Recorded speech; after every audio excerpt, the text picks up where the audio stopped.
You already got an impression about the landscape in Burda area, and just to refresh this a little bit, you see this slide over here, and you probably may agree that this really is a nice landscape over there, but this is still the question whether this is a sound use of this environment, of this land over there.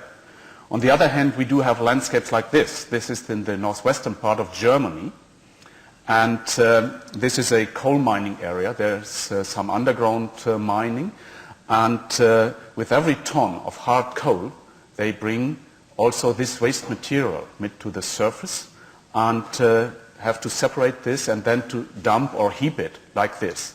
But going into this area and asking the people over there, how do they feel within this landscape, they always will tell you, hey, I'm feeling somewhat good over here, somewhat comfortable, because I do have a job, there is a nice infrastructure around, so I accept that the landscape is as it is. So the question is whether this is a sustainable or multifunctional landscape, or whether this is not.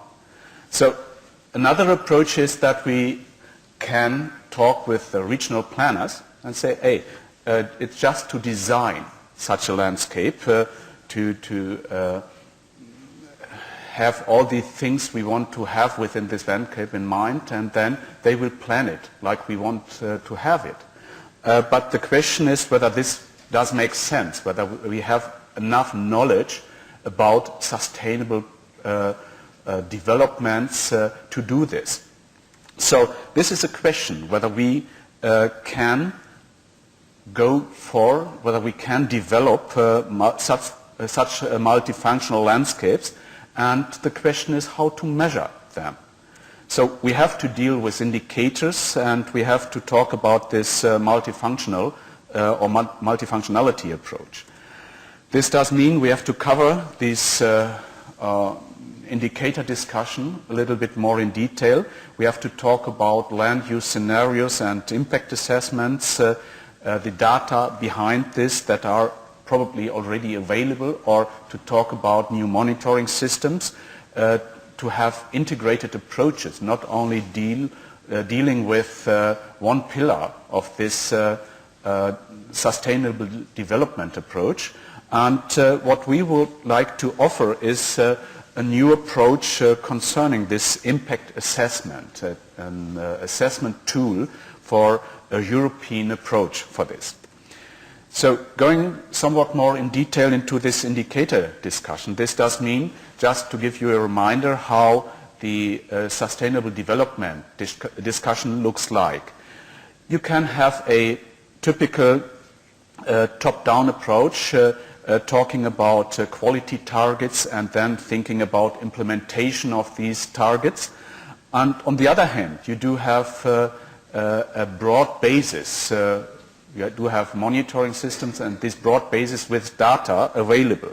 This is the same if you have this parallel development within landscapes. There is sustainable land development. I already mentioned this multifunctionality as quality target aspect, and already on Saturday we were talking about site adequate land use, and we're already discussing whether there are monitoring systems that are fitting into this discussion. But it's always the same, that we do have a somewhat dilemma with this. This is called here a pyramid dilemma. If you're going top down, the problem is that you never ever will reach the bottom, and the other way around. If you have a bottom-up approach, you never ever will reach the top. And this is something we have to bridge. But first of all, just to talk about these land usages and landscape functions. Talking about land use, this does mean that we probably might have agriculture, forestry, nature conservation, transport and infrastructure, energy and so forth in one and the same place. And due to these landscape functions, that there has to be production, that we have to cover all these environmental aspects that we are asking for, environmental goods and services and so forth and so forth. And you will see that there are a lot of interdependencies between these land use schemes and these landscape functions. And this is the core of this multifunctionality discussion, these interdependencies between these different levels. And it's up to us to make these side effects due to land use explicit. And this does mean that in terms of economy, we have to talk about an internalization approach of these externalities. The problem behind this is going into such a landscape over here that due to your education, you very often have this more disciplinary approach. As a forester, you are much more familiar with this forestry business over here. As a farmer or a agricultural scientist, you are familiar with this agricultural production schemes and so forth, or dealing with these settlements or with these lineaments over here. As a hydrologist, probably knowing a lot about these rivers over here, or as a biologist about these tree rows and so forth and so forth.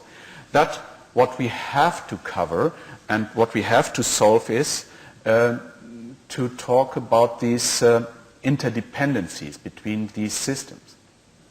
And we will do so, but the problem is that we are still only dealing with ecological effects, with this ecological aspect within this overall or entire sustainability discussion.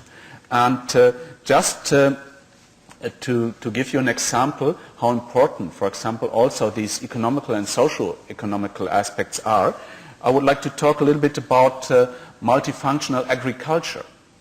This does mean going into this discussion, a farmer knows if he is going to produce things that he has his yields, and that he can be aware that these yields do have prices because there are markets established, and he can sell this stuff. This does mean in this terminology that we are talking about so-called commodity outputs. But on the other hand, there are some byproducts, a joint production of non-commodity outputs. These are these environmental goods and services. And there is no market for these services. But there is a huge public demand and private demand on this. And this is the reason why we have to establish such markets or quasi-markets, and due to the situation to reduce negative externalities, for example, pollution of groundwater or so, or the other way around, that we have to produce positive externalities to offer clean groundwater. And this is the reason why we have to talk about new markets for these non-commodity outputs, and that we have to combine this. If this is the case, we can define such a multifunctional agriculture, and this does mean that there is this joint production, and that the, for example, farmers can be assured that they will get money for these joint productions, and that they can sell these ecological goods. So this does mean that there is another quality of interdependencies behind this, just to combine these ecological effects with these socio-economical systems as well. And for this reason, we can't go back to the roots, back into our disciplines. We always have to combine all these things to get highly aggregated indexes to draw pictures about these complex systems. This is a crucial point behind this, just as a basis for decision making. This does mean that we have to think about our monitoring systems and the modeling behind this. Having such indicators, we can discuss new approaches for monitoring, just to describe, for example, the current situation. But what is much more crucial at this moment is also to talk about future trends, for example, for land use schemes. And this does mean that we have to have models dealing with this and covering this, and this might be a new generation in integrated modeling that is not available at the moment.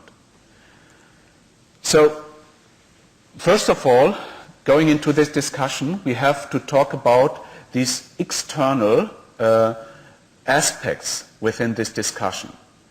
What are the drivers for such a discussion? So we have to look a little bit more in detail on land use scenarios and into this impact assessment and the context for this. And first of all, there is a political situation, for example, all over Europe, and there are changing politics. They are highly dynamic at this moment. For example, due to these agricultural discussions, there is a CAP reform every time, and talking about this CAPs or CAPs, this is the Common Agriculture Policy. We have to be aware that we do know how land usages in specific regions look like. This does mean going in such a river catchment area. This is again in the northeastern part of Germany. Here you might have an idea that this could be a river. This is the river Ucker. This is a subsystem of the Odra River catchment area. And dealing with such a catchment area, we know very detailed that there is a land use dominated by integrated farming, that there is some extensively and integrative use of pasture, and that's it. This does mean this might be a reference scenario. And then in Brussels, politicians decide not to spend any longer that much money on subsidies. This is the so-called first pillar in this financing system over there, that they spent a lot of money to push this integrated farming due to subsidies. And they decided to transfer some of this money into a so-called second pillar. This second pillar is to develop rural areas. And now it's a matter of interpretation that, for example, in Germany, the government said, yes, to develop rural areas, this is to have innovations over there. And one innovation is to go for organic farming.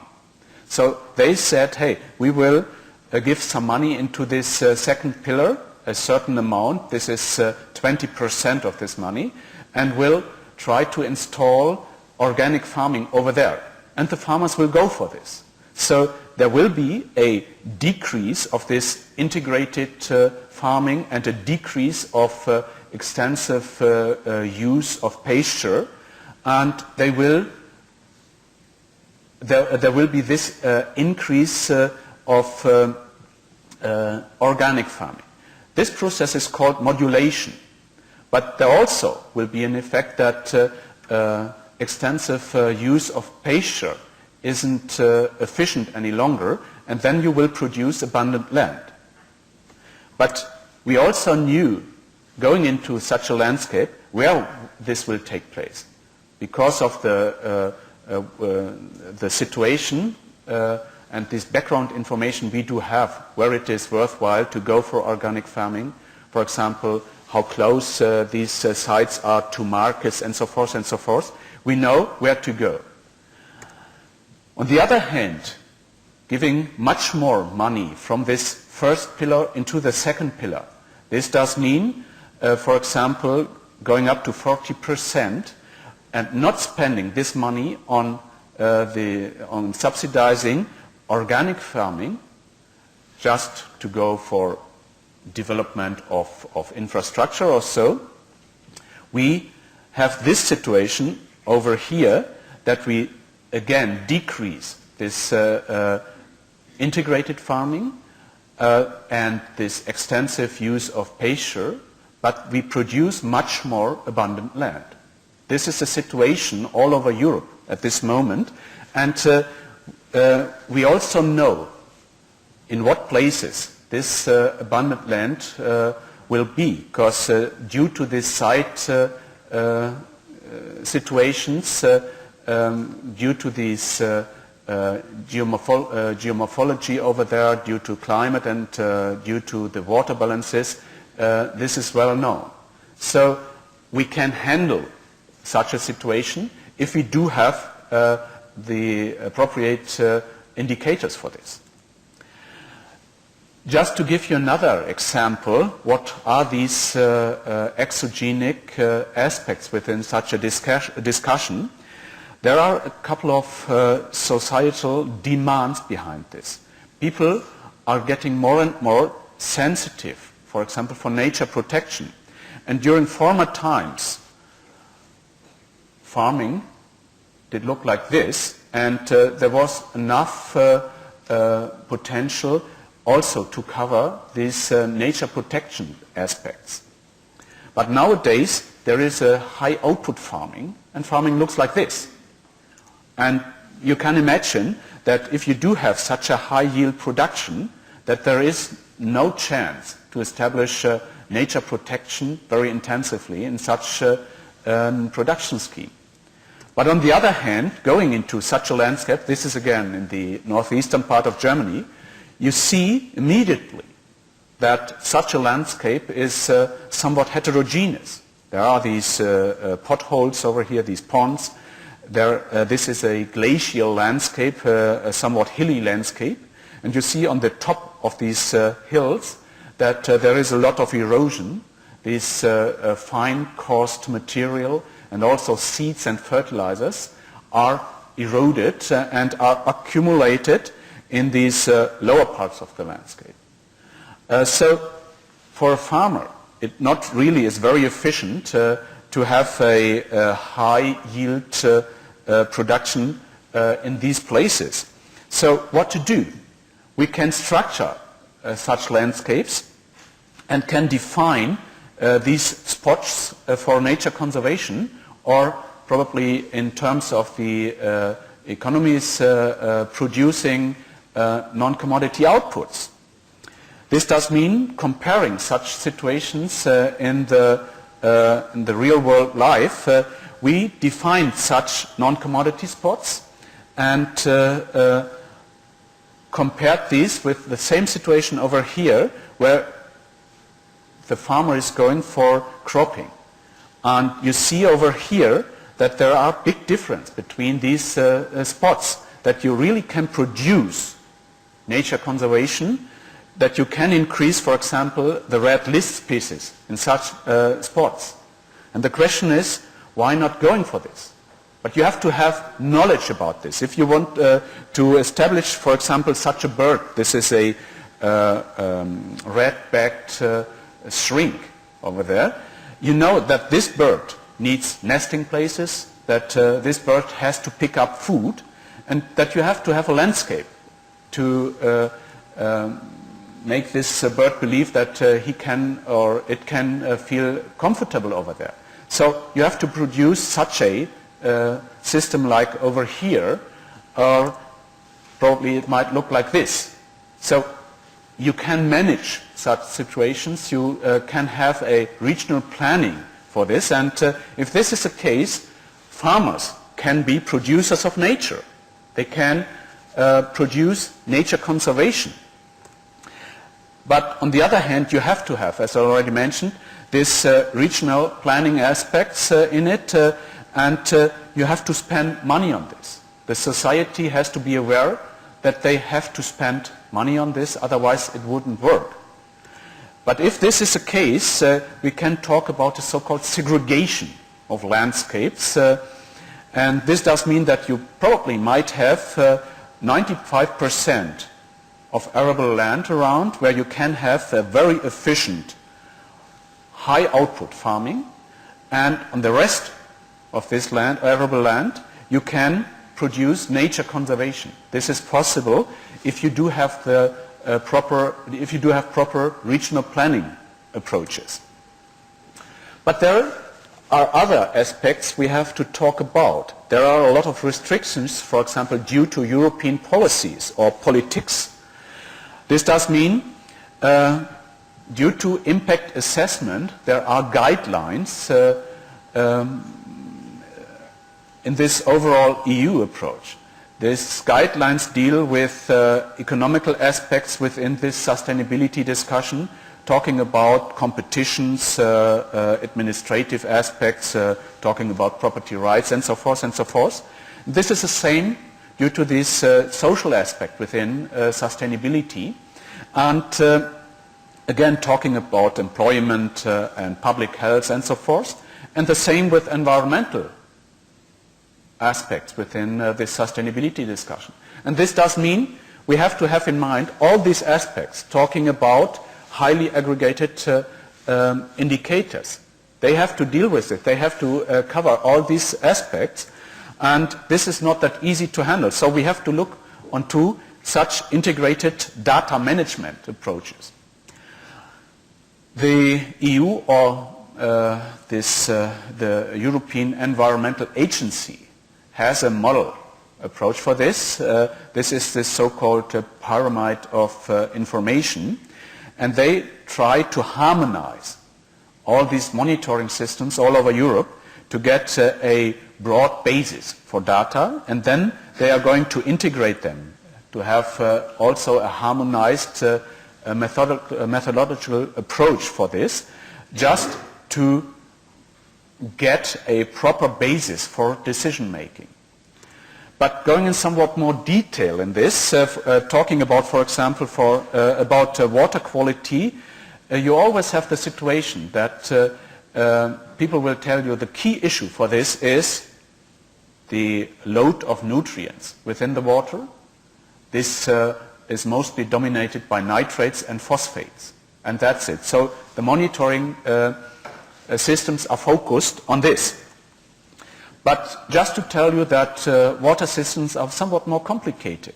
We know a lot about this, having this, again, this catchment area I was mentioning before. We know a lot about the structure of this aquifer system, and we know a lot about the groundwater system over here and the hydraulic situation. So going in somewhat more detail over here, we can focus this also on specific plots within this landscape, and you see that within such a plot the pollution with nitrate is pretty well known, and having this geochemical background that we know that there is a somewhat O2 oxygen partial pressure behind this, that there is a high redox potential, and that there is a low concentration of DOCs. This is dissolved organic carbon in the system. We know that there is a very low denitrification rate, and that the nitrate will stay in such a system for a long time, for more than 10 years or so. Another situation is, for example, here the River Odra, and this infiltration of water from the River Odra into the system.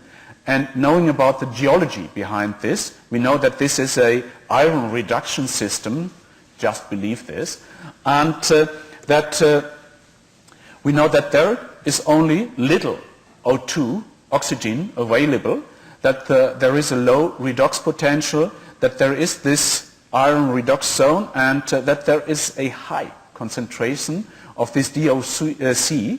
And then we know that nitrate will not stay that long within such a system, that there will be a denitrification about this. So, you know, you have to have this information dealing with these specific systems and having this as a basis for decision making. But highly aggregated indicators, this is a question whether they can solve this and whether they can cover this demand. So there is another discussion behind this due to the ecosystem theory, and this is a completely different approach. Just to have the situation to compare, for example, beech forests with arable land, for example, with a maize field. And Felix Müller and me, we were discussing this situation and thought that, for example, this list over here would be a proper indicator system to characterize these different situations.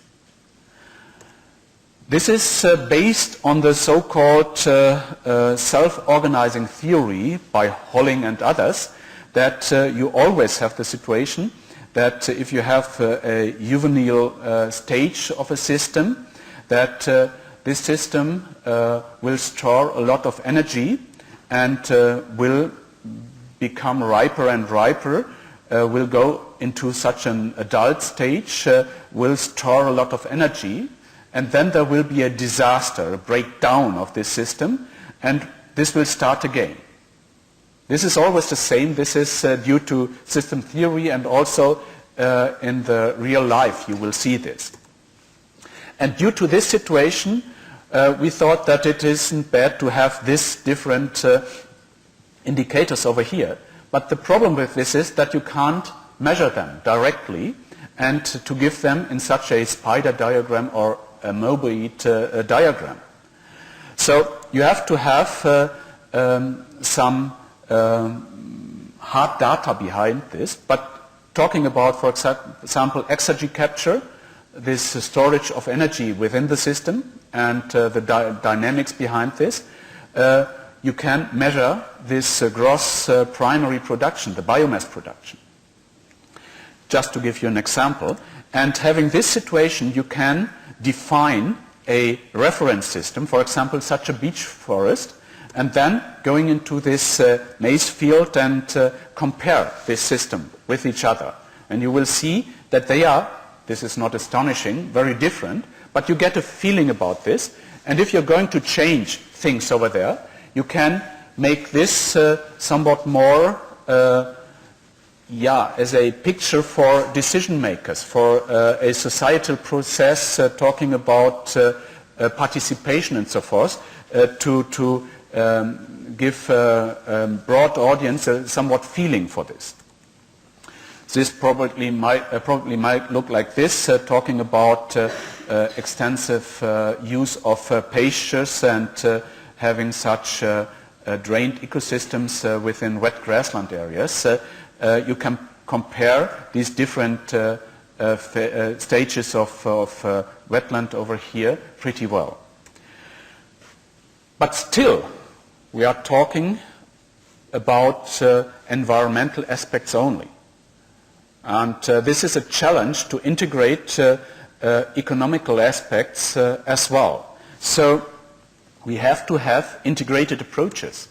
And I would try to do this, or we tried to do this, and we thought that it is not bad to look somewhat more in detail how commodity and non-commodity outputs might fit together, and to produce such transformation curves due to production functions.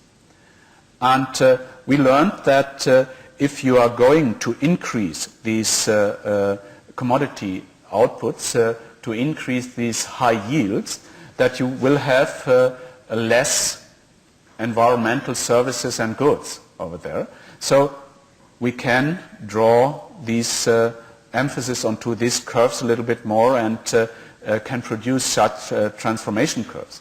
On the other hand, we can go into a societal process and discuss with societal groups, with stakeholders, what they would like to go for, and then due to these negotiation processes you can define such indifference curves.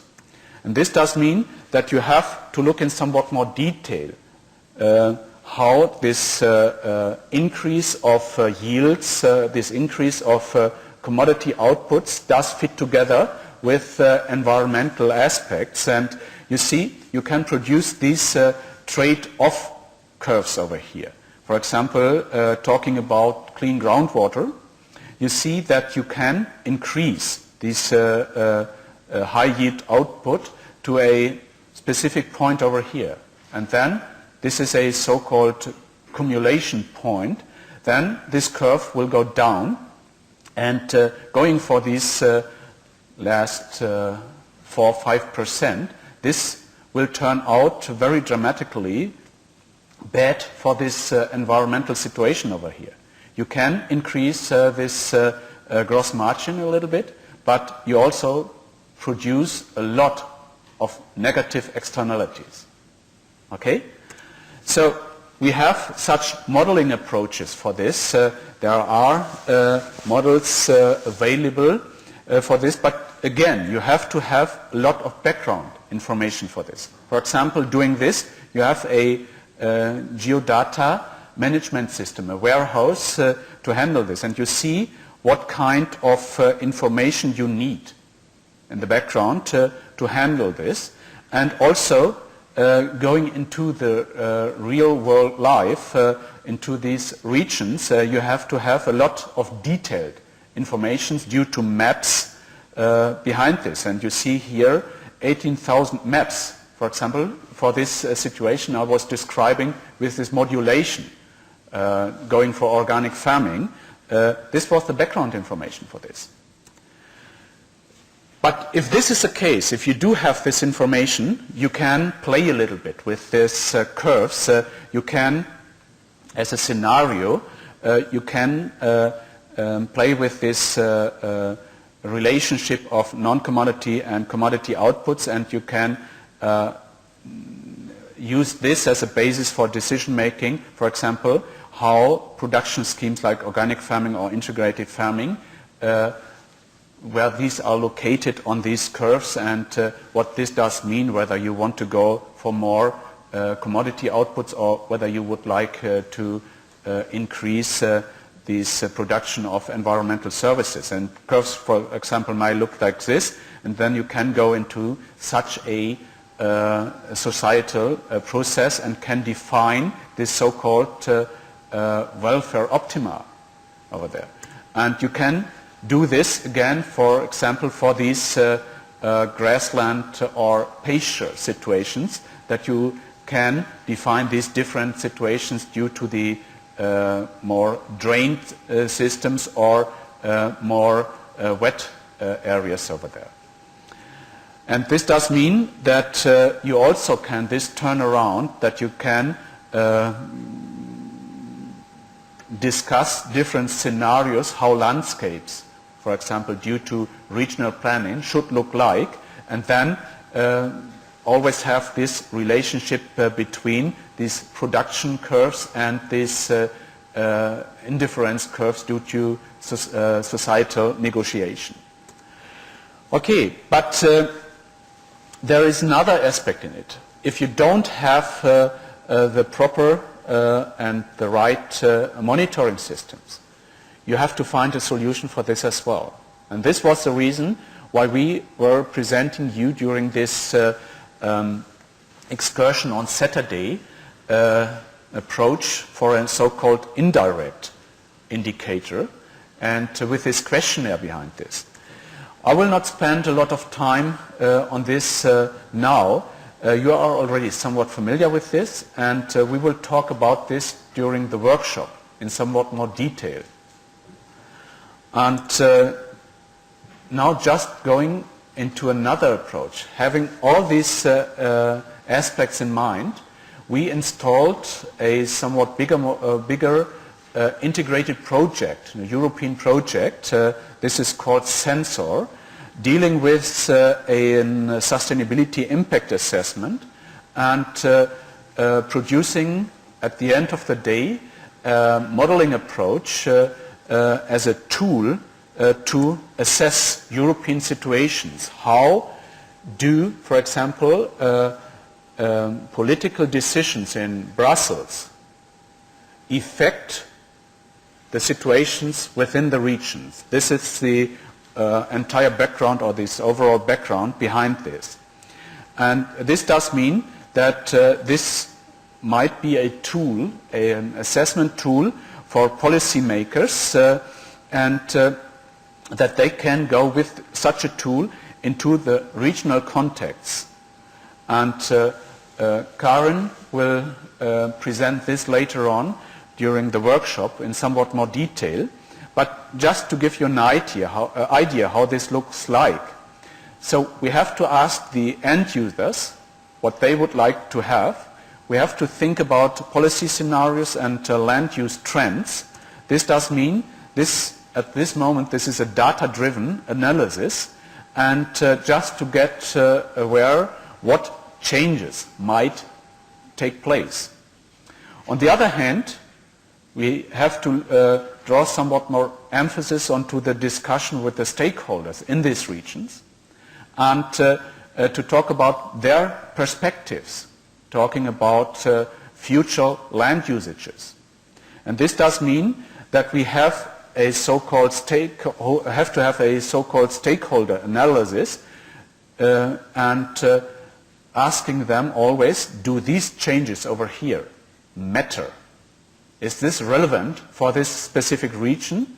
And what relevance do these changes have? So we also have to analyze this in the real world and have to have a somewhat validation of these models. And then again, we have to connect these things with each other, and just to talk about again about these interdependencies behind this.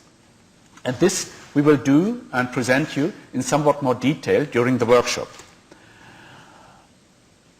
And doing so, we will come back to this situation that more and more, these steps going into this direction, combining all these ecological discussions behind this with these more socio-economical systems, and to get an entire highly aggregated indicator system to judge with effects within regions and to use this as a basis, for example, for decision making. So at the end of the day, what we would like to offer is this alternative indicator set to assess sustainable land development and to have this broad approach to go with such a discussion into a societal discussion. Thanks so much.